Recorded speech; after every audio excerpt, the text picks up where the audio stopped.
Good morning, नमस्कार दोस्तों, स्वागत है आप सबों का आपके अपने YouTube channel that is biology eight finger tips by Saurabh Yadav. दोस्तों, मैं आज आपके सामने क्लास 11th का एक नया चैप्टर एक्सप्लेन करने जा रहा हूँ that is known as transport in plants. देखिए, प्लांट फिजियोलॉजी का एक इम्पॉर्टेंट चैप्टर है। इससे पहले हमने 2 चैप्टर कर रखा है, मिनरल न्यूट्रिशन कर रखा है, फिर बेटा प्लांट ग्रोथ एंड डेवलपमेंट कर रखा है। ये जो तीसरा चैप्टर है ये बड़ा ही इम्पॉर्टेंट चैप्टर है बेटा। यहाँ से भी क्वेश्चंस पूछने की प्रोबेबिलिटी बहुत ही ज़्यादा होती है। क्लियर है जी? और इस बार पूछा भी गया है आपके नीट में। क्लियर बेटा? जब आप ये चैप्टर पढ़ोगे, जैसे ही आप स्टार्ट करते हो, आपके दिमाग में आता है ट्रांसपोर्ट इन प्लांट, यानी बेटा एक्चुअली में ट्रांसपोर्ट करना किसका है।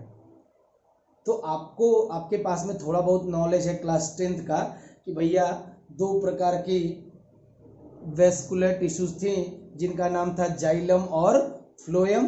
क्लियर है जी? तो ये सारे, और आपको मालूम है भैया जाइलम क्या कराता है, फ्लोएम क्या कराता है, ये सारी चीजें आपके नॉलेज में है। थोड़ी बहुत बातें आपको मालूम है कि एक्चुअली जो प्लांट होता है उसमें ट्रांसपोर्ट किस प्रकार से होता है, कैसे होता है, हाउ। बेटा कभी कभार आपको जान के ये हैरानी नहीं होती है कि प्लांट्स, जैसे कि मैं बात करूं बेटा यूकेलिप्टस की बात करूं, एक प्लांट है यूकेलिप्टस, इसकी हाइट जो होती है बेटा 90 मीटर के आसपास होती है।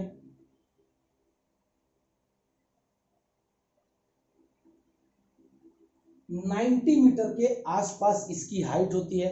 बेटा हमारे अंदर हमारी जो मुश्किल से हाइट होगी ना 1.75 यानी कि 1 मीटर और 75 सेंटीमीटर के आसपास होती है। क्लियर है जी? नियर अबाउट बोल रहा हूं बेटा जी, कहीं कहीं कोई लंबा हो सकता है। तो हमारे अंदर में सोचो हम इतने छोटे हैं, तो बेटा हमारे अंदर में एक वेल अडॉप्टेड सर्कुलेटरी सिस्टम होता है जो क्या करता है बेटा, एक हमने पढ़ा है ना मस्कुलर ऑर्गन होता है that is pumping organ heart, और दनादन दनादन दनादन ब्लड को पंप करता रहता है ताकि बेटा ईच एंड एवरी सेल तक ये ब्लड पहुंच सके हमारे अंदर में, एनिमल्स के अंदर में। लेकिन बेटा प्लांट के अंदर में कोई सर्कुलेटरी सिस्टम है क्या? बताओ, कोई हार्ट बैठा है क्या उसके अंदर में जो पंप कर रहा है दनादन दनादन? नहीं है ना बेटा। हाउ इट इज पॉसिबल, ऐसा कैसे है बेटा जी कि 90 मीटर की हाइट वाला प्लांट, भैया वाटर मौजूद है। जैसे मान लीजिए जो यूकेलिप्टस है 90 मीटर बता दिया, यहाँ पे ये इसका ये जो नीचे दिख रहा है बेटा ये है आपका रूट, यूकेलिप्टस का रूट। यहाँ कहीं मौजूद होता है बेटा H2O और मिनरल्स, वाटर और मिनरल्स ये मौजूद होते हैं आपके रूट के नीचे, यानी कि सॉइल के अंदर में मौजूद होते हैं बेटा जी। अब आप सोचिए ये वाटर और मिनरल्स जैसे ही एब्जॉर्ब करता है रूट, किसी भी प्रोसेस से करे, डिफ्यूजन से करे, ऑस्मोसिस से करे, किसी से करे, जब ये एब्जॉर्ब करता है तो ये बेटा रूट से एकदम लीफ के ऊपर, या अगर ये बोलूं ये स्टेम का टिप है, ये स्टेम है जिसको हमने बोला स्टेम का टिप, या फिर एकदम ऊपर ये जो होगा लीफ, वहां तक कैसे ये वाटर जाता है। सोचो हमारे अंदर में तो एक सर्कुलेटरी सिस्टम है तो पंप करता रहे, लेकिन इनमें तो सर्कुलेटरी सिस्टम भी नहीं है भाई। तो कैसे ये पानी जाता है, कैसे ये मिनरल्स रूट से उतना ऊपर 90 मीटर हाइट तक ये जाता है, सोचिए। तो ये जान के हैरानी होती है कि नहीं होती है कि बेटा ना ही कोई वेल एडॉप्टेड यहाँ सर्कुलेटरी सिस्टम है प्लांट में, फिर भी उनके अंदर में क्या होता है बेटा, ट्रांसपोर्ट होता है वाटर का, मिनरल्स का, जो कि रूट के द्वारा एब्जॉर्ब करते हैं और रूट से एकदम टिप ऑफ द स्टेम तक जाता है। तो ऐसा कैसे होता है? तो इनके अंदर में भी बहुत सारे फिनोमिनन होते हैं, जैसे हम पढ़ेंगे transpiration pool, bulk flow, mass flow, ये हम पढ़ने वाले हैं सारी चीजें, सारे टर्म्स, घबराए ना, ये बड़े बड़े टर्म नहीं है, हम पढ़ेंगे। क्लियर है जी? तो बेटा जितने भी प्लांट्स होते हैं, अब मान लो कि ये लीफ है, लीफ के अंदर में फोटोसिंथेसिस हुई और यहाँ पे लीफ के अंदर में बन गया बेटा ग्लूकोज। मान लो फोटोसिंथेसिस करके यहाँ पे बन गया बेटा ग्लूकोज। विजिबल है कि नहीं बेटा जी? चलिए विजिबल है। तो यहाँ पे बेटा जब ये ग्लूकोज बन गया तो आप बताइए उस ग्लूकोज की जरूरत क्या केवल लीफ को है क्या? बाकी लोग क्या घंटा बजाएंगे? बाकी लोग भैया लीफ में जो फूड बना है, जो फोटोसिंथेटेज जिसको बोलते हैं, जो फोटोसिंथेटेज का मतलब जो फूड प्रिपेयर हुआ है फोटोसिंथेसिस के द्वारा, वो क्या केवल लीफ की सेल्स को चाहिए क्या भाई साहब? नहीं ना बेटा। ये जो ग्लूकोज बना है ये ट्रांसपोर्ट हो सकता है from this leaf to the root, क्योंकि बेटा ये रूट भी जो ग्रो करते हैं उनको भी न्यूट्रिशन की जरूरत पड़ती है, तो उनको भी दिया जाएगा। फिर कुछ पार्ट आपको ऊपर दिख रहा है, तो बेटा जो ग्रोइंग पार्ट होगा ऑफ द स्टेम वहां भी जाएगा। क्लियर है जी? तो जब आप देखेंगे बेटा जी तो यहाँ पे भी एक वेल एडॉप्टेड सिस्टम होना चाहिए प्लांट में। हमारे अंदर में सर्कुलेटरी सिस्टम है, इनके में है क्या कोई जो इन्हें बताता है कि तुम्हें ऊपर जाना है, तुम्हें नीचे जाना है? क्लियर है जी? तो बेटा प्लांट्स में हमने अभी तक पढ़ा रखा है कि बेटा वाटर और मिनरल्स को आपके कहाँ से बेटा रूट से लीफ तक पहुंचाने का काम एक वेसल होती है जिसका काम होगा रूट से लीफ तक। ये यूनिडायरेक्शनल फ्लो होता है जिसको हम लोग बोलते हैं बेटा कौन सी वेसल ले जाती है? जाइलम। तो जाइलम के अंदर में जाइलम जो वेसल होती है, जैसे हमारे अंदर में होती है ना, हमारे अंदर में आर्टरीज वेन्स ये होती है ना, आर्टरीज ब्लड को लेके जाती है हार्ट से ऑर्गन की तरफ ऑक्सीजनेटेड ब्लड को, और डीऑक्सीजनेटेड ब्लड को हार्ट के पास लेके आती है वेन्स।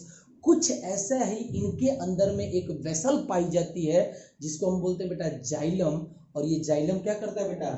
मिनरल एंड वाटर का एब्जॉर्प्शन या मिनरल एंड वाटर का ट्रांसपोर्ट कराता है from the root to the stem tip या लीफ तक लेके जाता है। कभी भी ऐसा सुना है क्या कि बेटा लीफ से वाटर आ रहा है कहाँ पे? कहाँ पे? सॉइल में आ रहा है? ऐसा नहीं होगा। तो याद रखिएगा जाइलम जो भी मूवमेंट कराता है, जाइलम वेसल के अंदर में वाटर और मिनरल्स का मूवमेंट जो होगा वो होगा from root to leaf, root से लीफ के डायरेक्शन में फ्लो होगा। अब मान लीजिए यहाँ पे ग्लूकोज है जो आपके लीफ में बना है, ये तो जाइलम यूनिडायरेक्शनल फ्लो कराता है। ग्लूकोज देख रहे हो बेटा ऊपर भी जा सकता है, नीचे आपके रूट टिप पे भी आ सकता है। तो जो ग्लूकोज होता है इनका मूवमेंट कौन कराता है बेटा? फ्लोएम कराता है। तो फ्लोएम के अंदर में जो मूवमेंट होता है, ट्रांसलोकेशन होता है किसका? ग्लूकोज सुक्रोज जो भी आपके लीफ में बना हुआ है, तो ये दोनों डायरेक्शन देखिए ऊपर में भी जा रहा है नीचे में भी आ रहा है। तो जो फ्लोएम होता है वो इस ग्लूकोज को ट्रांसपोर्ट करता है, फ्लोएम। और जो फ्लोएम होगा बेटा उसके अंदर में मूवमेंट ऊपर भी हो रहा है नीचे भी हो रहा है, तो बेटा इसको बोलते हैं बाई डायरेक्शनल फ्लो। क्या बोलेंगे बेटा? सो फ्लोएम कौन सा फ्लो कराता है? By directional flow. और भैया जाइलम केवल रूट से लीफ की तरफ ले जा सकता है या स्टेम की तरफ?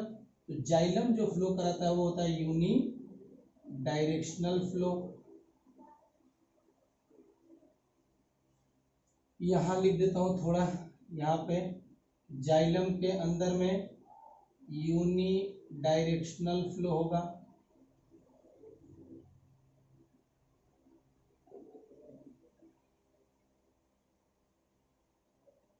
और फ्लोएम के अंदर में क्या होगा बेटा जी? बाई डायरेक्शनल फ्लो होगा। क्लियर है? ये बातें आप याद रख लीजिएगा। जाइलम कभी भी वाटर और मिनरल्स को रूट से लीफ या स्टेम टिप की तरफ ले जाएगा, और फ्लोएम जो होगा बेटा वो फूड जो लीफ में बना है फोटोसिंथेसिस के द्वारा वो ऊपर में भी ले जा सकता है और नीचे भी ले जा सकता है। तो उसको बोलते हैं मल्टी डायरेक्शनल या बाई डायरेक्शनल भी कह सकते हैं। स्टेम में लीफ में इधर भी ले जा सकता है, तो उसको मल्टी डायरेक्शनल या बाई डायरेक्शनल आप बोल सकते हैं। अप एंड डाउन के बेसिस पे बोलेंगे तो बाई डायरेक्शनल या अलग अलग डायरेक्शन में भी ले जा सकता है। क्लियर है जी? तो ये जानने में बड़ा ही मजा आएगा कि आखिर ये हो कैसे रहा है, बिना सर्कुलेटरी सिस्टम के हो कैसे रहा है।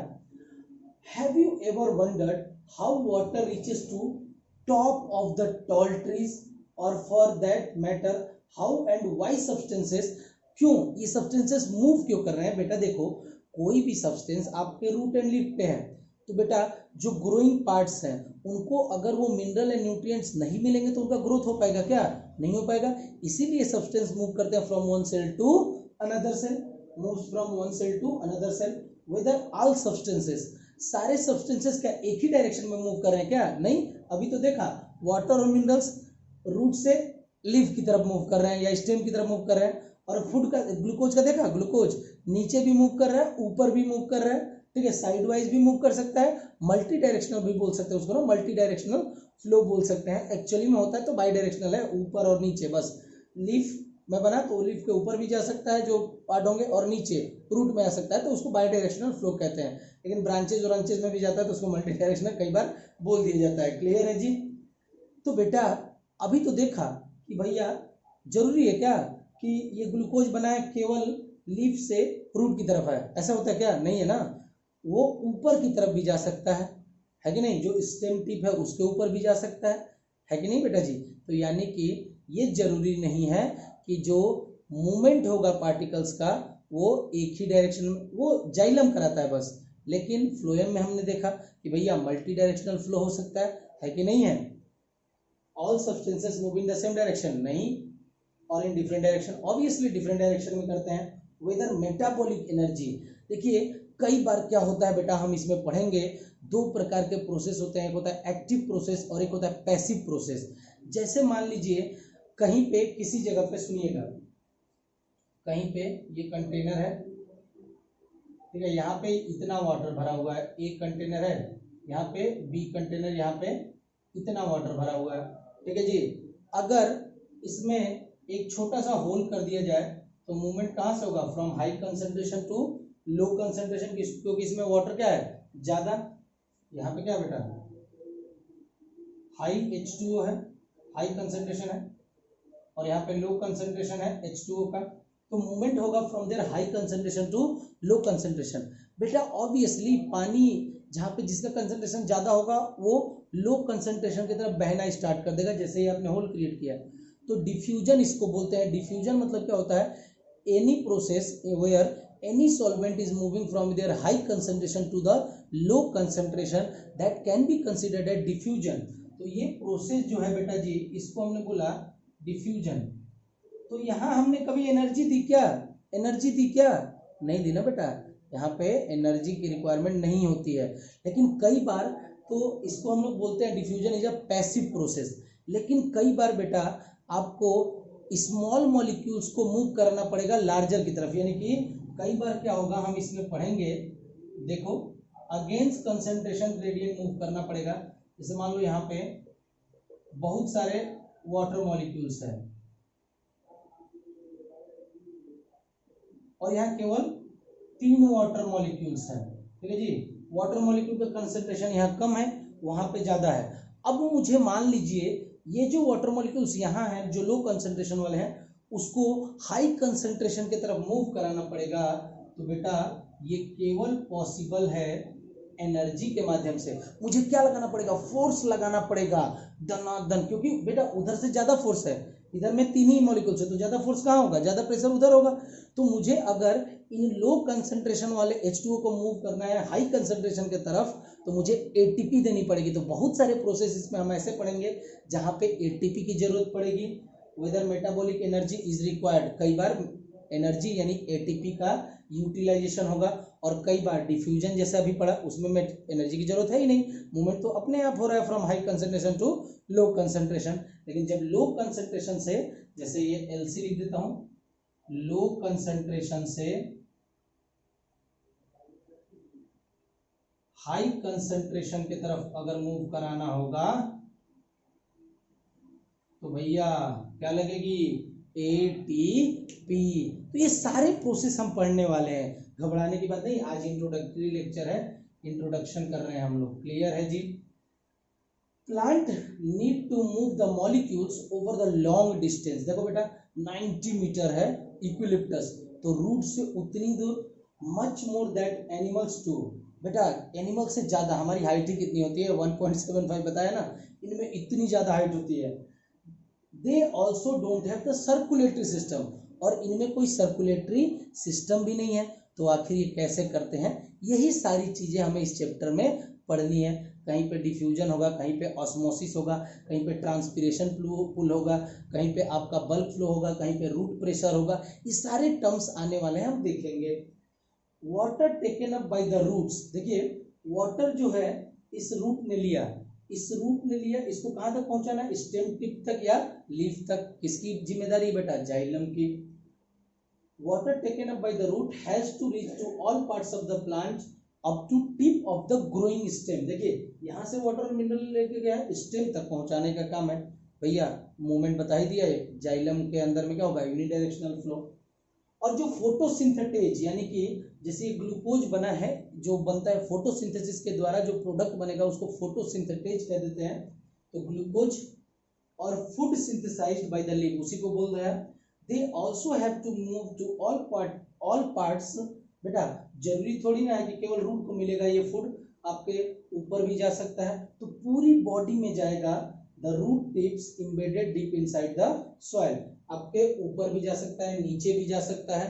तो बेटा जो फूड बना है उसको भी ईच एंड एवरी सेल तक पहुंचाने की जिम्मेदारी होती है, तो कौन पहुंचाता है, फ्लोएम। क्लियर है जी, मल्टी डायरेक्शनल बाई डायरेक्शनल बोल सकते हैं उसको।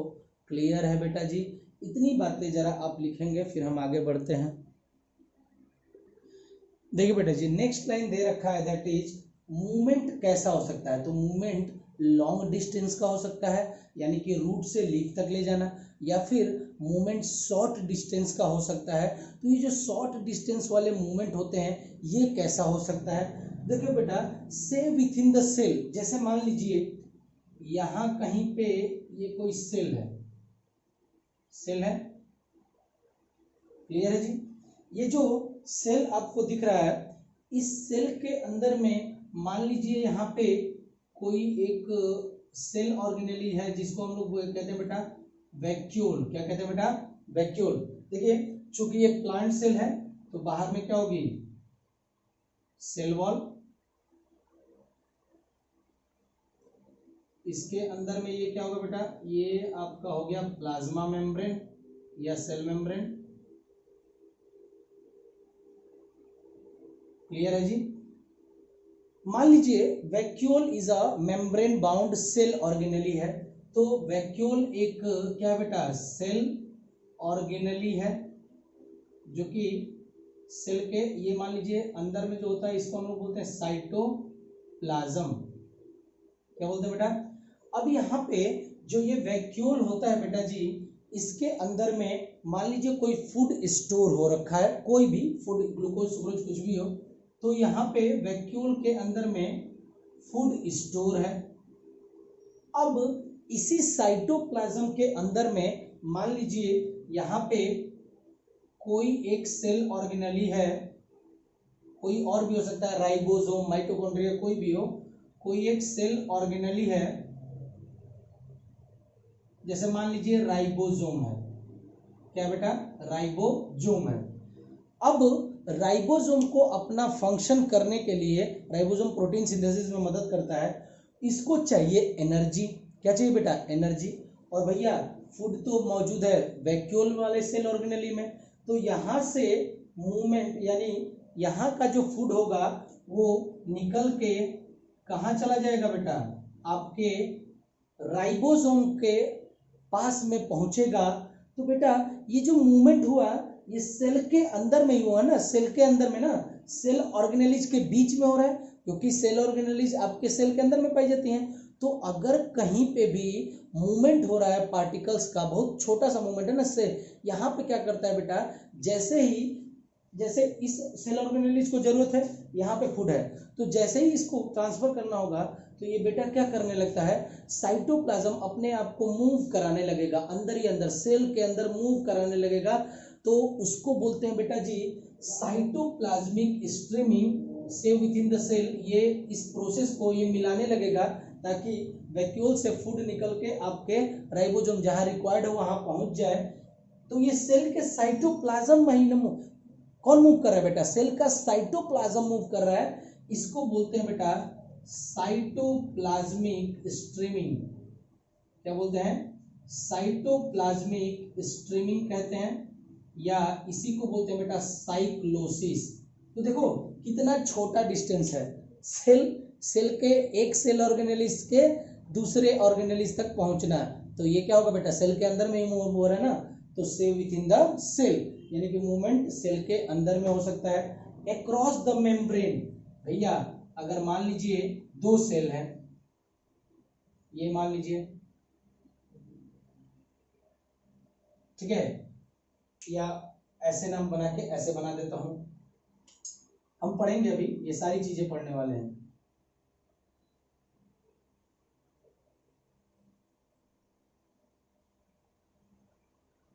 ये मान लीजिए सेल बी है, ये मान लीजिए सेल ए है, ठीक है जी। सबसे बाहर में ये हो गया, मान लो ये बाहर में बना देता हूं,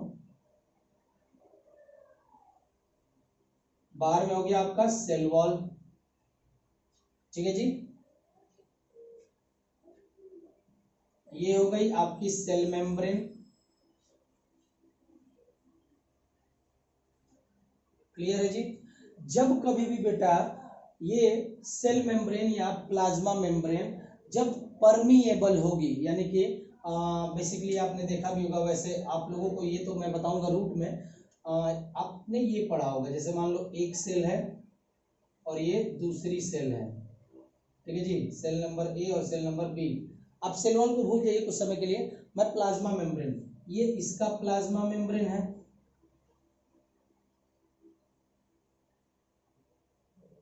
और मान लीजिए ये इसका प्लाज्मा मेम्ब्रेन है।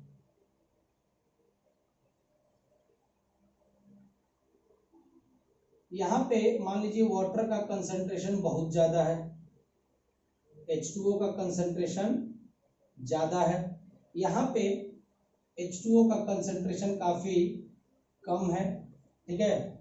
और इन दोनों के बीच में जो प्लाज्मा मेम्ब्रेन है ये सेमी परमिएबल है। क्या बेटा जी? सेमी परमिएबल बोलो या परमिएबल मेम्ब्रेन बोल दीजिए, परमिएबल मेम्ब्रेन है यहाँ पे। परमिएबल मेम्ब्रेन का मतलब जहां से जो परमिट करेगी, जो इसको परमिट देगी कि हाँ भैया तुम यहां से यहां चले जाओ। जैसे बेटा क्या होता है, ट्रक्स होती है ना, ट्रक्स जब एक स्टेट को पार करती हैं दूसरे स्टेट में घुसती हैं, तो टोल टैक्स पे उनको परमिट दिया जाता है ना, पैसे लेके उनको परमिट किया जाता है, जाओ बेटा तुम दूसरे स्टेट भी घूम के आओ।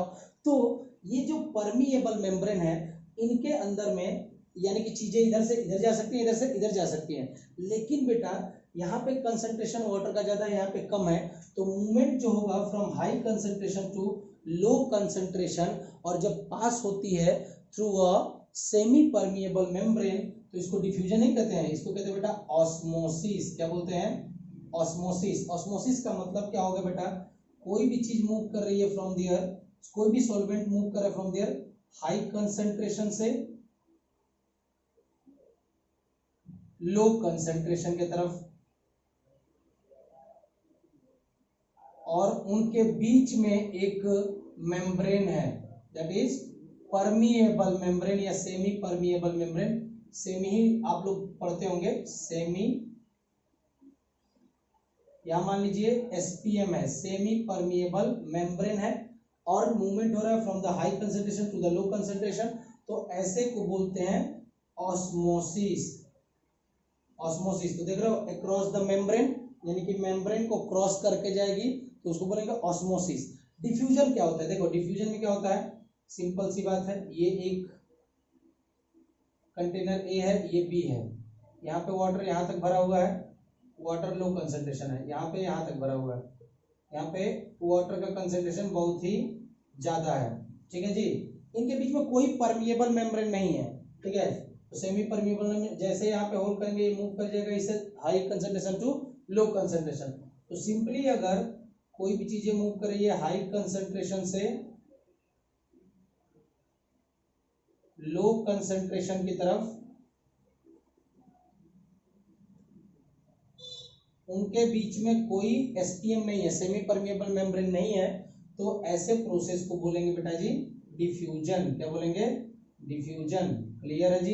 ये हम पढ़ेंगे, डिटेल में पढ़ेंगे ऑस्मोसिस डिफ्यूजन। अभी एक ग्राफिकल या ऐसे डाटा दे दिया तो ये समझ में आया। मूवमेंट क्या हो सकता है? अक्रॉस द मेम्ब्रेन, यानी एक मेम्ब्रेन से दूसरे मेम्ब्रेन के अंदर में जा सकती है। क्लियर है जी? तो सेमी परमिएबल मेम्ब्रेन से पास कर रही है तो उसको बोलते हैं क्या बेटा जी? ऑस्मोसिस। तो अक्रॉस द प्लाज्मा मेम्ब्रेन भी समझ में आ गया आपका, से विथ इन द सेल भी समझ में आ गया, जिसको साइटोप्लाज्मिक स्ट्रीमिंग कहते हैं। फ्रॉम सेल टू सेल, अब भाई जैसे मान लो ये कोई टिश्यू है, ये कोई एक टिश्यू है, टिश्यू है भैया। टिश्यू के अंदर में बहुत सारी सेल्स होंगी, एक सेल, दो सेल, तीन सेल, चार सेल। तो मान लो यहाँ पे H2O का कंसंट्रेशन ज्यादा, यहाँ पे कम है, तो भैया सेल टिश्यू के अंदर में सेल टू सेल ट्रांसफर हो सकता है, इस सेल से यहाँ, इस सेल से यहाँ, इस सेल से यहाँ, यानी सेल टू सेल ट्रांसपोर्ट भी हो सकता है from cell to cell in case of tissues. तो भैया टिश्यूज के अंदर में जो सेल्स होती है उनके बीच में भी ट्रांसपोर्ट हो सकता है, ऑस्मोसिस हो सकता है, डिफ्यूजन हो सकता है। तो ये सारे जो मूवमेंट है ये बहुत ही छोटी डिस्टेंस में हो रहे हैं। देख रहे हो, एक सेल के अंदर में है और एक सेल्स की वॉल से दूसरे सेल की वॉल के अंदर में, यानी कि मेम्ब्रेन के अंदर में, and from cell to cell. भैया एक टिश्यू है, टिश्यू किससे बनता है? बहुत सारे सेल्स से। तो उनके बीच में जो सेल्स हैं, ये जो है ये क्या बेटा जी? ये सेल्स हैं। अगर सेल्स के बीच में ट्रांसपोर्ट हो रहा है तो काफी लो या काफी बोलेंगे डिस्टेंस जहाँ पे कम होगी। तो इस तरह का आपको शॉर्ट डिस्टेंस ट्रांसपोर्ट भी देखने को मिल सकता है। नोट डाउन करेंगे इस बात को बेटा जी। अब हमें जानने की जरूरत ये है कि बेटा एक्चुअली में क्या क्या चीजें ट्रांसपोर्ट होती हैं।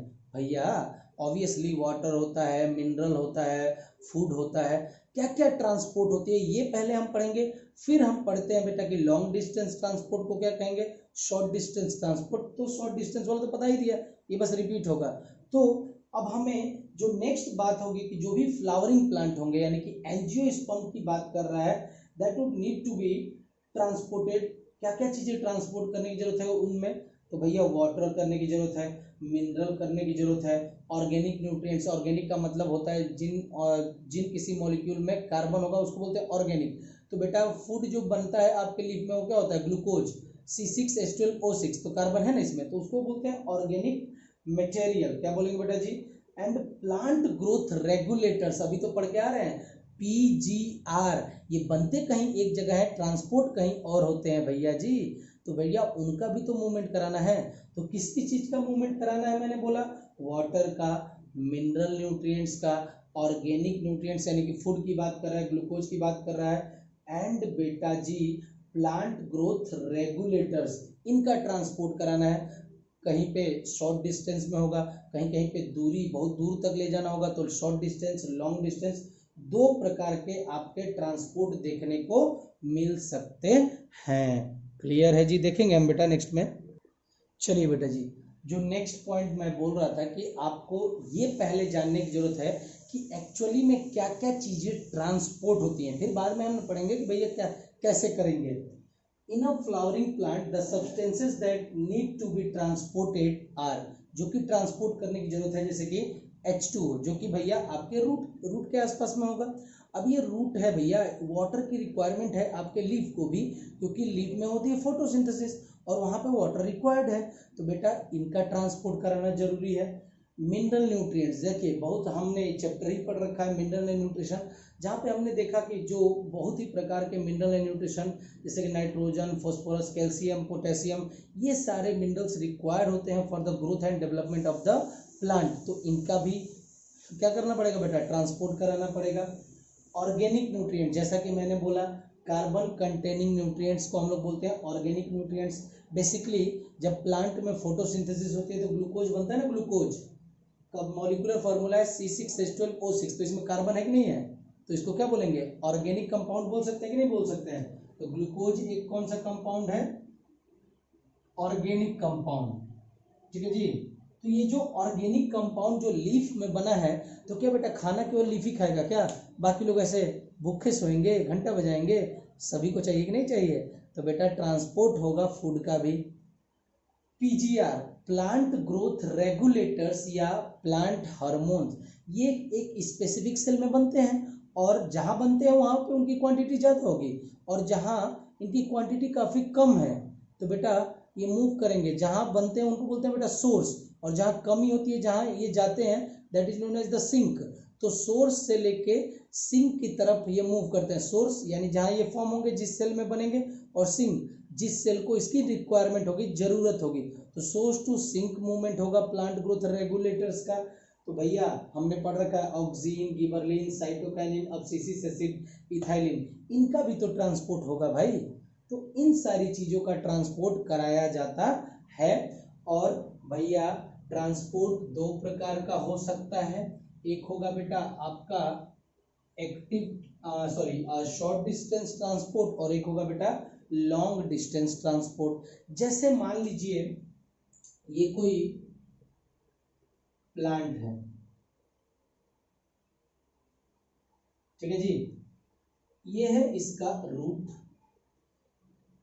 यहाँ पे आपका सॉइल है और इस सॉइल में बेटा जी H2O और मिनरल आयंस, जो भी है मिनरल न्यूट्रिशन है, मिनरल आयंस यहाँ पे मौजूद है। तो बेटा जी शॉर्ट डिस्टेंस यानी बेटा यहाँ पे मान लीजिए H2O और वाटर का कंसंट्रेशन ज्यादा है सॉइल में, रूट के अंदर में इनका कंसंट्रेशन H2O का और आपके मिनरल आयंस का कंसंट्रेशन काफी क्या है, कम है। तो मूवमेंट जो होगा from the high concentration to the low concentration की तरफ मूवमेंट हो सकता है by the help of diffusion. और बेटा अगर सेमी परमिएबल मेम्ब्रेन होगी तो ऑस्मोसिस, और एक सेल के अंदर में होगा तो साइक्लोसिस कर सकते हैं बेटा। तो दिख रहा है यहाँ पे H2O और मिनरल्स जो आपके सॉइल में है, कहाँ बेटा जी सॉइल में है, वो ट्रांसपोर्ट होके जा रहे हैं आपके रूट में। सॉइल और रूट ये तो काफी पास पास है ना बेटा, शॉर्ट डिस्टेंस ट्रांसपोर्ट दिख रहा है ना बेटा। तो यहाँ से यहाँ तक तो यानी कि बेटा सॉइल से रूट में तो आसानी से जा सकता है आपका मिनरल एंड न्यूट्रिशन। तो बेटा यहाँ से यहाँ यानी कि सॉइल से रूट में गया तो ये कहते हैं शॉर्ट डिस्टेंस ट्रांसपोर्ट। और ये मैंने बता दिया है over small distance substances move कर सकते हैं डिफ्यूजन के द्वारा, ऑस्मोसिस के द्वारा, साइटोप्लाज्मिक स्ट्रीमिंग के द्वारा, और कभी कभार ये जो साइक्लोसिस को सप्लीमेंट करता है कौन बेटा, एक्टिव ट्रांसपोर्ट, यानी कि बेटा यहाँ पे एटीपी उसको मिल जाएगी। तो वो तो हो ही रहा था, अब ये और तेजी से होने लगेगा। तो बेटा साइक्लोसिस सप्लीमेंट किया जाता है बाय द एक्टिव ट्रांसपोर्ट। कभी कभार इसको एटीपी दे दी जाती है, एटीपी की रिक्वायरमेंट होती है, तो बेटा और तेजी से मूवमेंट होगा। क्लियर है जी। यहाँ पे जैसे यहाँ से यहाँ गए तो या तो डिफ्यूजन होगा, या तो ऑस्मोसिस होगा, या तो साइटोप्लाज्मिक स्ट्रीमिंग होगी। शॉर्ट डिस्टेंस की बात कर रहा हूं, साइटोप्लाज्मिक स्ट्रीमिंग करा सकते हो तो बेटा, या एक्टिव प्रोसेस यानी कि साइटोप्लाज्मिक स्ट्रीमिंग में एटीपी दे दोगे तभी तो साइटोप्लाज्म मूव करेगा भाई, एटीपी की मदद से ही ना। तो जो भी फंक्शन होते हैं सेल के अंदर में वो एनर्जी की मदद से ही होते हैं। सारे फंक्शन सभी को करने के लिए क्या चाहिए, एनर्जी और या एटीपी। क्लियर है जी। तो एक्टिव ट्रांसपोर्ट के द्वारा इसको सप्लीमेंट किया जा सकता है। तो यहाँ मैं देख रहा हूँ कि बेटा वाटर अभी यहाँ से यहाँ तक गया है, रूट ही तक गया है, तो बात काफी कम है भाई। भैया लीफ तो स्कैर्सिटी में जिएगा भैया, उसको तो वाटर नहीं मिल रहा है अभी, है कि नहीं है, तब तो ये मर जाएगा भाई, लीफ मर जाएगी, ऊपर वाली स्टेम मर जाएंगे शॉर्ट डिस्टेंस पे अगर हम डिपेंड रहे तो ऐसा नहीं होता है बेटा। शॉर्ट डिस्टेंस ट्रांसपोर्ट उनको कहेंगे जहां पे जाइलम और वेसल्स की मदद नहीं ली जाती, जाइलम वेसल या फ्लोएम वेसल की मदद नहीं ली जाती, ये पॉइंट रखिएगा। For short distance transport vascular tissue xylem and phloem are not required.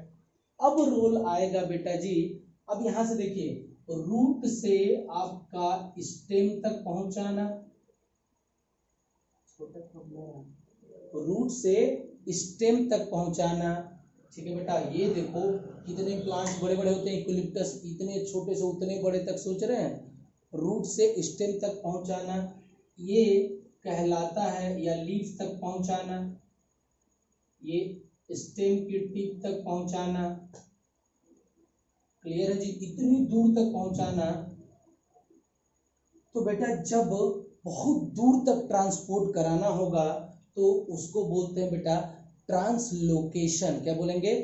जब कभी भी ट्रांसपोर्ट होगा लंबी डिस्टेंस तक, यानी कि रूट से सोचो उतनी 90 मीटर ऊपर तक जो है यूकलिप्टस की स्टेम टिप है वहां तक ले जाना होगा, तो उसको बोलेंगे बेटा translocation. Transport over long distance proceed through, और बेटा यहाँ से वाटर को रूट से लेके आपके स्टेम टिप तक लेके कौन जाता है बेटा? Xylem vessel. और ये हमेशा जो होगी मूवमेंट कराएगी वाटर एंड मिनरल्स का from root to stem tip के डायरेक्शन में कराएगी। तो पिछले भी बात बोली थी कि जाइलम में जो मूवमेंट होता है वो कहाँ से होगा? रूट से स्टेम टिप तक होगा। कभी भी आपके स्टेम टिप से वाटर पीछे नीचे नहीं आएगा, सॉइल में नहीं जाएगा। तो यहाँ पे जाइलम में जो भी मूवमेंट होगा वो कैसा होगा बेटा? Unidirectional movement. ठीक है। और ये जो फ्लो हो रहा है, ये जो फ्लो हो रहा है इसको मैंने क्या बोला बेटा? जब लंबी डिस्टेंस तक होगा तो इसको क्या बोलेंगे बेटा? ट्रांसलोकेशन। क्या बोलेंगे? ट्रांसलोकेशन।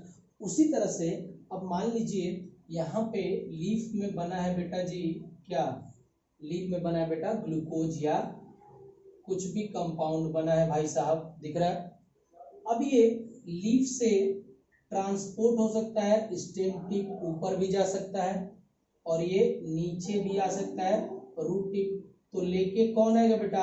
फ्लोएम। ये भी एक लंबा डिस्टेंस ट्रेवल कर रहा है बेटा, रूट की लीफ स्टेम वाले पार्ट से एकदम रूट वाले पार्ट तक आ रहा है। तो ये भी एक लंबा करता है। फ्लोएम जो होगा ये मूव कर सकता है।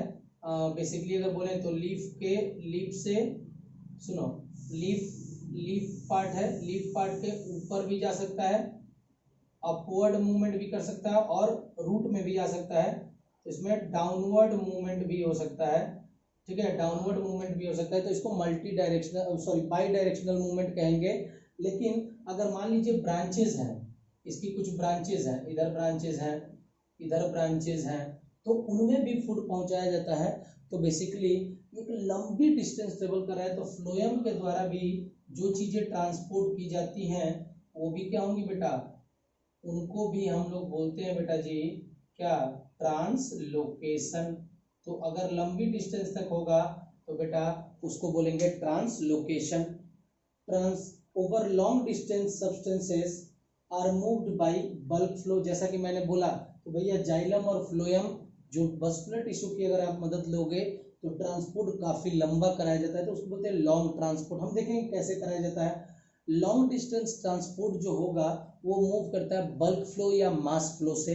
देखिए बेसिकली क्या होता है, यहाँ पे जो लीफ होती है, लीफ से वाटर लॉस होता है और वाटर जब लॉस होगा ट्रांसपीरेशन के द्वारा तो उस जो वाटर लॉस हुआ है उसकी वैकेंसी हो गई ना वहाँ पे। अब वहाँ पे तो वाटर की कमी हो गई, तो पिछले सेल के पास में जिनके पास वाटर ज़्यादा होता है वो अपना वाटर उस सेल को दे देते हैं। इस तरह से पिछला वाला उसको दे देगा, पिछला वाला उसको दे देगा। तो एक कंटिन्यूअस मैनर में ट्रांसपीरेशन पुल बनता है और उस वही पुल वाटर को ऊपर की तरफ ले जाता है। हम पढ़ेंगे ट्रांसपीरेशन पुल क्या होता है, ठीक है। और उसके साथ साथ में आपके मिनरल और आयंस भी उसी के वाटर के साथ में, वाटर और जो होता है मिनरल आयंस एक साथ मूव करते हैं, जिसको हम लोग बोलते हैं सैप। क्या बोलते हैं बेटा? जाइलम सैप और फ्लोएम सैप भी हो सकता है। तो ये मूवमेंट जो होता है लॉन्ग डिस्टेंस तक कराएंगे तो जाइलम वेसल और फ्लोएम वेसल की मदद से कराएंगे। क्लियर है जी। और लॉन्ग डिस्टेंस में जो मूवमेंट होगा वो मास फ्लो और बल्क फ्लो के द्वारा ही होता है। क्लियर है बेटा? इस बातों को लिख लीजिएगा। शॉर्ट डिस्टेंस में डिफ्यूजन हो सकता है, ऑस्मोसिस हो सकता है, साइक्लोप्लाज्मिक स्ट्रमिंग हो सकता है। लेकिन लॉन्ग डिस्टेंस जब कराएंगे तो उसको बोलते हैं ट्रांसलोकेशन। और लॉन्ग डिस्टेंस में हम मदद लेते हैं वेसल्स की, जाइलम वेसल और फ्लोएम वेसल की मदद लेंगे। हम देखेंगे कि भैया ट्रांसलोकेशन बाई डायरेक्शनल है, मल्टी डायरेक्शनल, सब देखेंगे, उसमें घबराने वाली बात नहीं है। क्लियर है जी? सब कुछ देखेंगे। जरा इस बातों को लिखिएगा फिर हम आगे बढ़ते हैं। अब देख लेते हैं बेटा the next heading, that is the direction of transport. यानी कि बेटा जो मिनरल एंड वाटर का जो ट्रांसपोर्ट हो रहा है ये कैसा होगा, या फूड जो बन रहा है उनका ट्रांसपोर्ट कैसा होगा, मल्टी डायरेक्शनल होगा या फिर यूनी डायरेक्शनल होगा। तो सबसे पहली बात मैं तो स्टार्टिंग लेक्चर से ही कहते आ रहा हूँ भैया जाइलम जो है वाटर और मिनरल्स का ट्रांसपोर्ट कराता है from the root to the stem tip. तो बेटा हमेशा जाइलम जो होगा वो हमेशा वाटर और मिनरल्स को ट्रांसपोर्ट कराएगा from root region to the stem और लीफ रीजन तक ले जाता है। तो ये जो जाइलम होगा इसके अंदर में कौन सा डायरेक्शनल फ्लो है, यूनी डायरेक्शनल, हमेशा रूट से स्टेम की तरफ ही जाएगा। कभी भी आप ये नहीं सुनेंगे कि स्टेम से वाटर क्या होगा, बेटा उसके पास वाटर ऐसे ही कम है, वो कहाँ के लिए देगा सॉइल को, वो देगा क्या, नहीं। तो हमेशा याद रखिएगा कि बेटा जाइलम के अंदर में जो डायरेक्शन ऑफ ट्रांसपोर्ट होता है वो फ्रॉम रूट टू स्टेम होगा। इन रूटेड प्लांट्स यानी कि जिसमें रूट होगी, ट्रांसपोर्ट इन जाइलम, ट्रांसपोर्ट जो होता है जाइलम में किसका होता है, वाटर और मिनरल्स का। वाटर और मिनरल्स को मिला के हम बोलते हैं बेटा एसेंट ऑफ सैप, इसको हम लोग एसेंट ऑफ सैप भी बोलते हैं। इज एसेंशियली यूनी डायरेक्शनल, ये कैसा होगा बेटा जी, जो जाइलम में फ्लो होता है वो यूनी डायरेक्शनल होगा। कहाँ से बेटा, from root region to the stem region. Clear है जी। तो ये पहला ट्रांसपोर्ट आपको याद रखना है, जहां पे जाइलम के अंदर में जो वाटर और मिनरल्स का ट्रांसपोर्ट होगा वो यूनी डायरेक्शनल होगा फ्रॉम रूट टू लीफ। लेकिन हम देखेंगे बेटा जो नेक्स्ट है, जैसे कि नेक्स्ट हम बात करेंगे जो फूड बनता है आपके लीफ के अंदर में, ठीक है जी। क्योंकि भैया किचन हमारा, प्लांट का किचन कौन है, जैसे हमारे घर में किचन होता है ना जहाँ खाना बनता है, प्लांट का किचन कौन है, लीफ है। तो लीफ में जो खाना बना है वो कहाँ कहाँ ट्रांसपोर्ट होता है, ठीक है जी। और उसमें जो मूवमेंट होगा वो मल्टी डायरेक्शनल होगा या यूनी डायरेक्शनल होगा, ये हम देखेंगे। क्लियर है जी। पहले ये बातें हम आप लिख लीजिएगा, फिर हम नेक्स्ट पॉइंट पढ़ते हैं। चलिए बेटा जी, जो नेक्स्ट दे रखा है डायरेक्शन ऑफ ट्रांसपोर्ट में हमें पढ़ना होगा।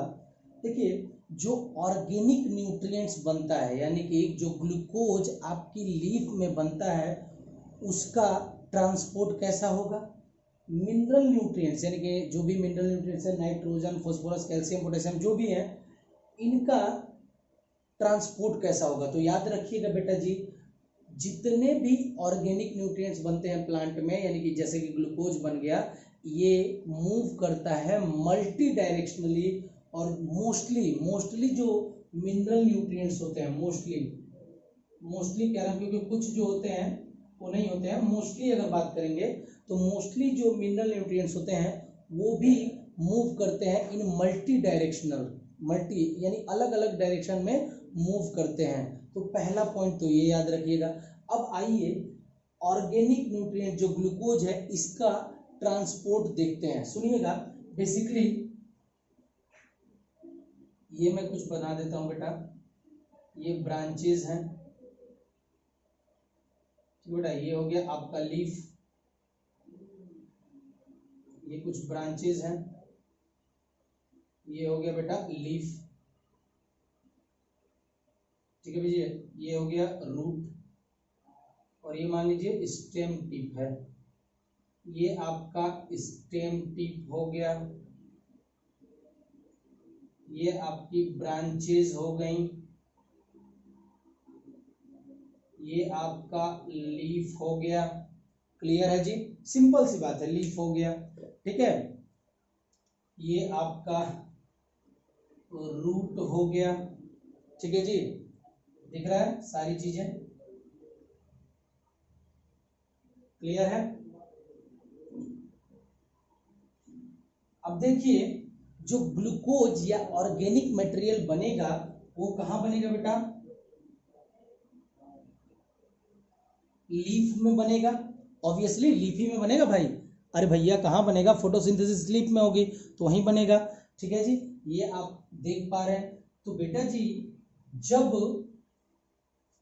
जब ये फोटोसिंथेसिस हो जाती है, ग्लूकोज सिंथेसिस बन जाता है आपके लीफ के अंदर में, तो बेटा यहाँ पे कंसंट्रेशन ज़्यादा होगा और बाकी सब जगह कंसंट्रेशन काफ़ी कम होगा, यानी they also required glucose for their growth and development. तो अलग अलग ऑर्गन्स होंगे, अलग अलग जगह होंगी जिनको क्या चाहिए, ऑब्वियसली क्या चाहिए भाई बताइए, they require glucose in order to do their work, और अपनी ग्रोथ कराने के लिए, डेवलपमेंट कराने के लिए इनको ग्लूकोज चाहिए। तो बेटा ये ग्लूकोज ट्रांसपोर्ट हो सकता है इन ब्रांचेज में, यही ग्लूकोज ट्रांसपोर्ट होके जा सकता है स्टेम टिप पे, यही ग्लूकोज ट्रांसपोर्ट हो जाएगा इधर की ब्रांचेस में, यही ग्लूकोज आपका ट्रांसपोर्ट हो सकता है जो इधर वाली लीफ है, नई लीफ है, कोई ग्रोइंग पार्ट है वहां पे भी ट्रांसपोर्ट हो सकता है।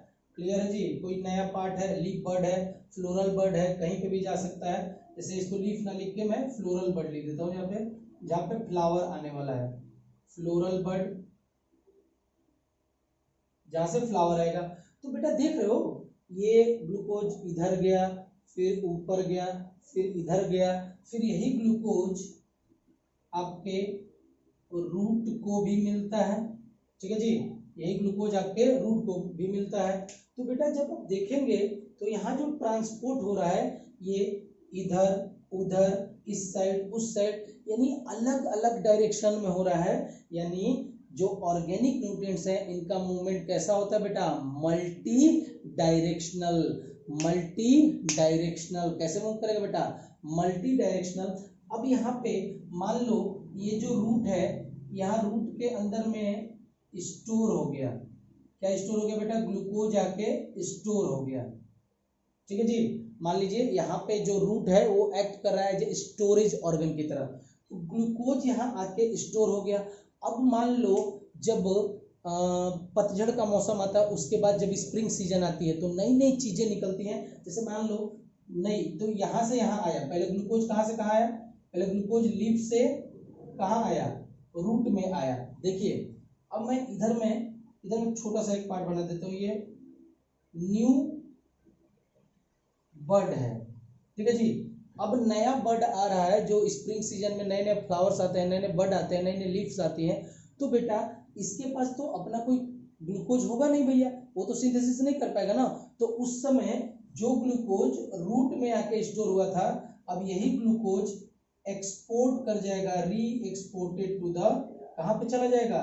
न्यू बर्ड के पास में चला जाएगा। क्लियर है बेटा? तो देख रहे हो यहाँ पे जो डायरेक्शन है अलग अलग डायरेक्शन में फ्लो कर रहा है। तो ऑर्गेनिक मटेरियल्स जो होंगे, ऑर्गेनिक न्यूट्रिएंट्स होंगे, उनका फ्लो होगा कैसा? Multi directional. Organic compounds synthesized in the photosynthetic leaf are exported to the other parts of the plant including storage organ। storage organ के पास में गया, फिर वही storage organ देखो वो फिर से आपका जो न्यू बर्ड है उसको दे रहा है, तो इधर से आया फिर इधर से वापस भी जा रहा है। तो कैसा होगा बेटा? और अलग अलग डायरेक्शन में आपके नए नए लीव्स या नए नए फ्लावर्स ग्रो करेंगे तो उन सबको जाएगा, क्योंकि उनके पास अभी तो नहीं है भैया, अभी तो उन्होंने लीव नहीं बनाया ना, अभी तो वो बनेंगे।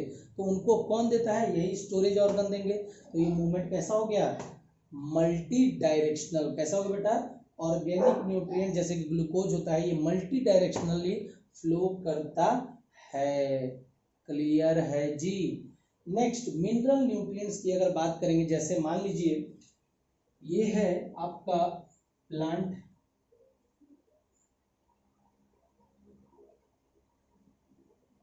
ये हो गया ये रूट, और ये हो गया नीचे आपका मिनरल एंड न्यूट्रिएंट्स। मान लीजिए यहाँ पे मिनरल न्यूट्रिएंट्स, तो हमने देखा कि mineral nutrients taken by the root, और रूट के द्वारा बेटा जी ये चले गए आपके लीफ के पास में। मान लीजिए ये लीफ के पास में चले गए, तो यहाँ से मिनरल न्यूट्रिएंट्स गए आपके लीफ के पास में, किसकी मदद से? जाइलम की मदद से। तो यहाँ पे जाइलम ने क्या करा है? मिनरल एंड न्यूट्रिएंट्स को पहुंचा दिया आपके लीफ तक। क्लियर है जी? देखिएगा ध्यान से, लीफ तक आपका मिनरल एंड न्यूट्रिएंट जो है वो पहुंच चुके हैं। अब मान लो ये लीफ जो है बेटा बूढ़ी होने लगी, यानी इसके अंदर में सेनिसेंस आने लगा। ठीक है जी, सेनिसेंस आने लगा, और इसके जस्ट बगल में यहाँ पे बेटा आपका एक यंग लीफ या न्यू लीफ है।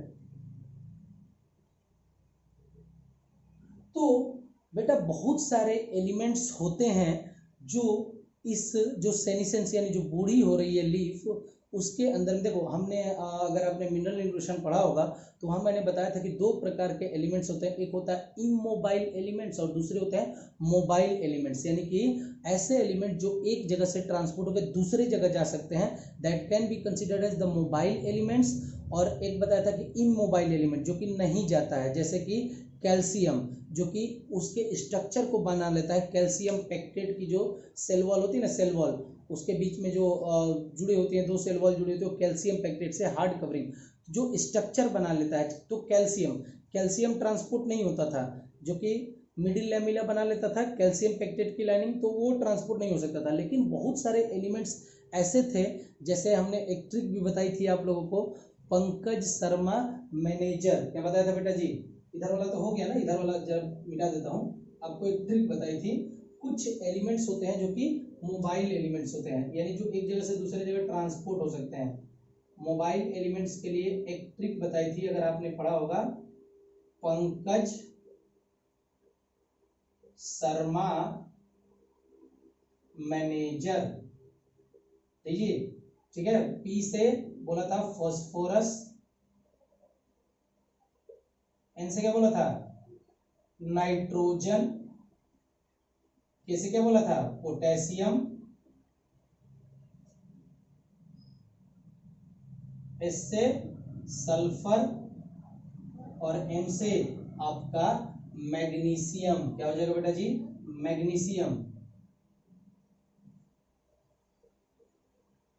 तो ये कुछ एलिमेंट्स होते हैं बेटा जो कि मोबाइल होते हैं। कौन कौन से, पंकज शर्मा मैनेजर से आप याद किए थे, फास्फोरस, नाइट्रोजन, पोटेशियम, सल्फर और मैग्नीशियम।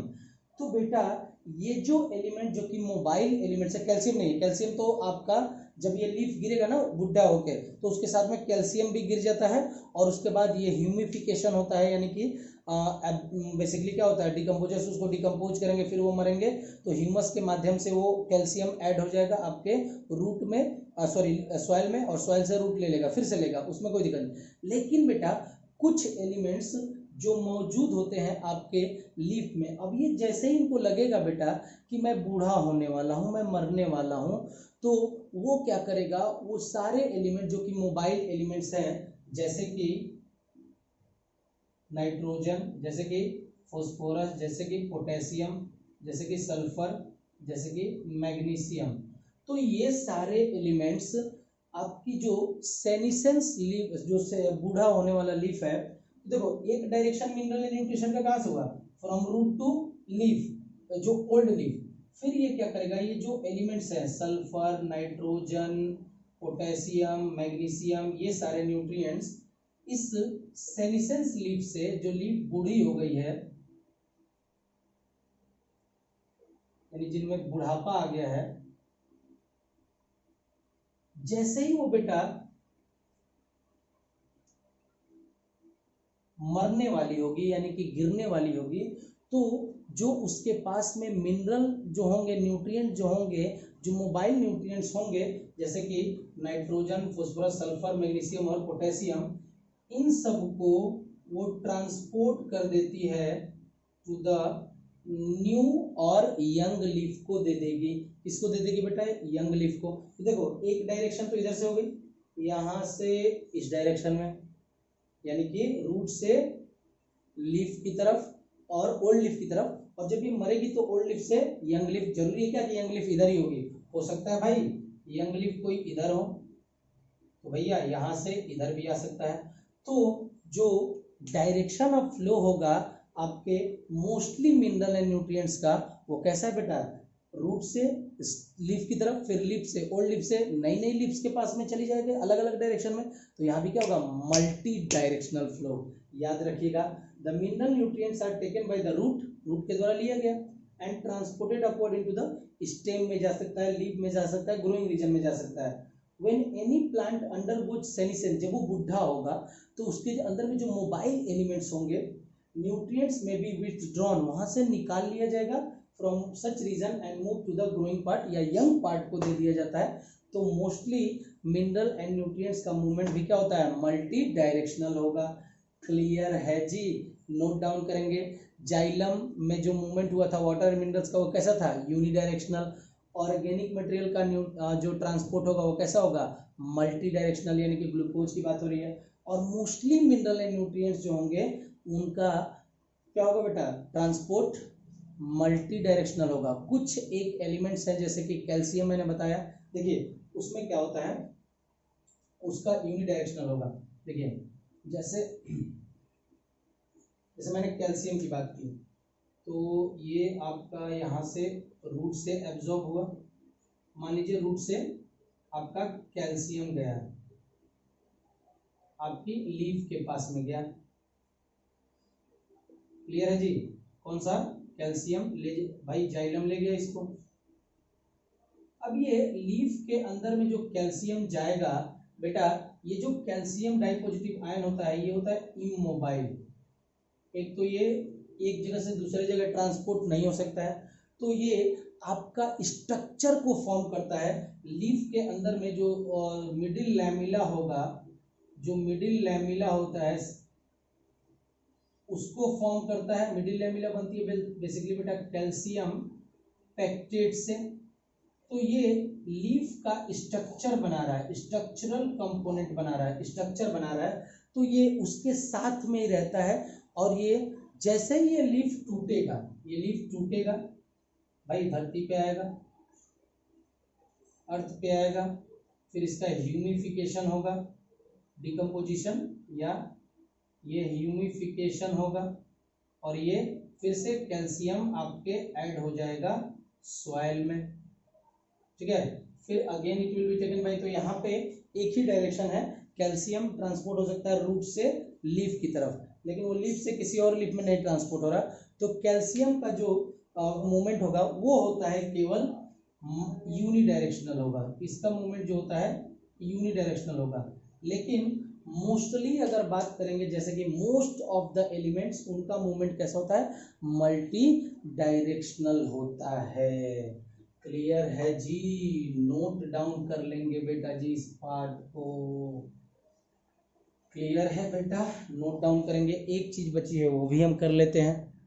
चलिए बेटा, 1 घंटे का लेक्चर हो गया लगभग, तो एक छोटा सा पार्ट बचा हुआ है उसको हम कंपाइल करते हैं, पढ़ते हैं। देखिए बेटा, आपके प्लांट के अंदर में बहुत सारे पीजीआर होते हैं, प्लांट ग्रोथ रेगुलेटर या हार्मोन्स होते हैं, या अगर बोलें कि कोई भी केमिकल कहीं पे सिंथेसिस होता है और उसका वो ट्रांसपोर्ट होता है टू द अदर सेल, यानी इंटरसेलुलर, यानी सेल वन सेल से दूसरे सेल के बीच में हो रहा है, ठीक है जी। तो जैसे मान लीजिए यहाँ कोई सेल है, ठीक है, कोई प्लांट सेल है जिसने प्लांट हार्मोन बनाया, मान लीजिए ऑक्सीन, ठीक है जी। यहाँ पे इसने, इस सेल ने इसको सिंथेसाइज किया, तो जो सेल सिंथेसाइज करती है उसको हम लोग बोलते हैं बेटा सोर्स सेल, ठीक है जी।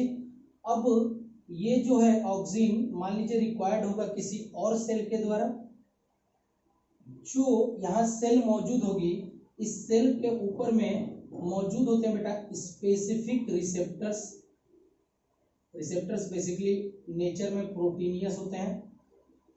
तो वो ऑक्सीन यानी जो हार्मोन या जो केमिकल यहाँ सिंथेसाइज हुआ है वो ट्रांसपोर्ट होगा टू द सेल, जहां पे ऑक्सीन मेनली क्या कराता है बेटा, ऑब्वियसली रूटिंग कराता है। तो जहां पे रूटिंग कराना होगा उसकी जगह पे भेजेंगे, उस सेल के अंदर में रूटिंग करानी है।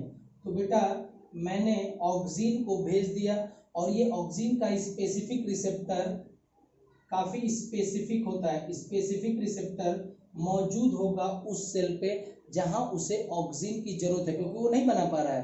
तो एक सेल से बना और दूसरे सेल पे गया, तो दो सेल के बीच में ये मूवमेंट हो रहा है, तो इसको बोलते हैं इंटरसेलुलर मूवमेंट। क्या बोलते हैं बेटा, इंटरसेलुलर मूवमेंट, यानी कि जब आपका केमिकल्स का मूवमेंट होगा तो उसको बोलते हैं इंटरसेलुलर मूवमेंट।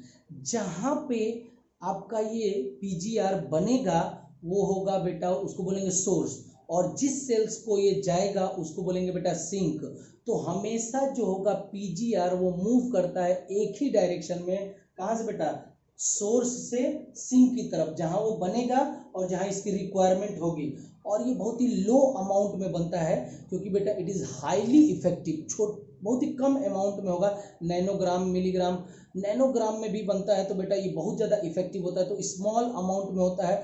आपको इतना याद रखना है कि जो प्लांट ग्रोथ रेगुलेटर्स होंगे, यानी auxin, gibberellin, cytokinin, abscisic acid, ethylene, जो भी आपके प्लांट हार्मोन्स हैं, वो जहाँ पे सिंथेसाइज होते हैं उनको बोलते हैं बेटा सोर्स, और ये फ्रॉम सोर्स से मूव करेंगे सिंक की तरफ, जहाँ पे इसकी रिक्वायरमेंट होगी यहाँ, या जहाँ पे इसकी कमी होगी उस जगह पे जाएंगे।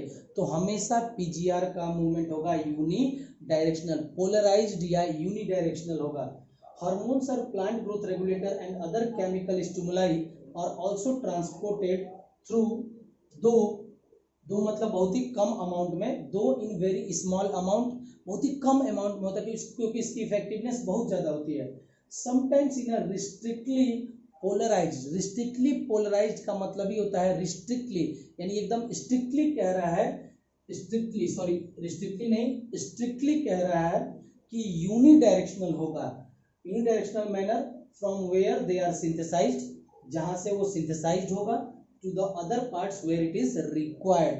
तो देखिए सोर्स मैंने बोल दिया, वेयर हार्मोन्स आर सिंथेसाइज्ड, जहां पे हार्मोन बनेगा उसको बोलेंगे सोर्स, और from where it is required, जहां पे इसकी जरूरत होगी, नीड होगी, उसको बोलेंगे सिंक। तो हमेशा पीजीआर मूव करता है फ्रॉम सोर्स टू सिंक, तो पीजीआर का मूवमेंट होगा यूनी डायरेक्शनल। याद रखिएगा भैया, जाइलम कौन सा मूवमेंट कराता है, unidirectional. PGR plant growth regulator का मूवमेंट कैसा होगा, यूनी डायरेक्शनल। लेकिन ऑर्गेनिक मटेरियल और मोस्टली मिनरल एंड न्यूट्रिएंट्स का ट्रांसपोर्ट होता है मल्टी डायरेक्शनल। क्लियर है जी, अरे क्लियर है जी, कहीं पे लिख लीजिएगा भैया, जाइलम में flow unidirectional, plant growth regulators का फ्लो यूनी डायरेक्शनल, क्लियर है। और ऑर्गेनिक कंपोनेंट जैसे कि ग्लूकोज सभी डायरेक्शन में जाएगा, मल्टी डायरेक्शनल। और मोस्टली ऑर्गेनिक जो भी मिनरल न्यूट्रिएंट्स, उनका भी मूवमेंट कैसा होगा, मल्टी डायरेक्शनल। इतने सारे मूवमेंट चल रहे हैं, लेकिन सारा मूवमेंट जो होता है बेटा एक ऑर्डरली यानी ऑर्डर, एक स्पेसिफिक ऑर्डर में होता है, इसीलिए इनके बीच में कहीं पे भी ओवरलैपिंग नहीं होगी। बेटा मतलब ओवरलैपिंग का मतलब ऐसा नहीं कि ये भी हो रहा होगा भैया, वो भी हो रहा होगा साथ साथ में, तो सारे फंक्शन एक ऑर्डर मैनर में होते रहते हैं। Hence in a flowering plant there is a complex traffic of compound, बहुत ज्यादा है, probably very orderly, moving in different direction, अलग अलग डायरेक्शन में मूव कर सकता है। हर ऑर्गन कुछ ना कुछ रिसीव कर रहा होगा, और कोई ना कोई ऐसा ऑर्गन हो जो कुछ ना कुछ निकाल रहा होगा, तो सारा फंक्शन एक ऑर्डरली मैनर में होता है। क्लियर है जी। नेक्स्ट हम स्टार्ट करेंगे बेटा मीन्स ऑफ ट्रांसपोर्ट। क्लियर है, आज के लिए इतना ही बेटा। अगर आपको ये पार्टिकुलर वीडियो लेक्चर अच्छा लगा हो तो काइंडली लाइक एंड सब्सक्राइब करना ना भूलें, और साथ साथ में बेटा ये अलग अलग स्टूडेंट्स यानी कि आपके साथ में जो भी लोग जानने वाले हैं, तो उन्हें बताएं कि बेटा एनसीईआरटी की लाइन बाय लाइन मैं एक्सप्लेनेशन करता हूं, और आपका काफ़ी इम्पॉर्टेंट है नीट 2021 के लिए। 2021 में जो लोग करना चाहते हैं तैयारी, वो मेरे साथ कर सकते हैं। क्लियर है जी, नोट डाउन करेंगे बेटा। थैंक यू, और शेयर करना ना भूलें बेटा।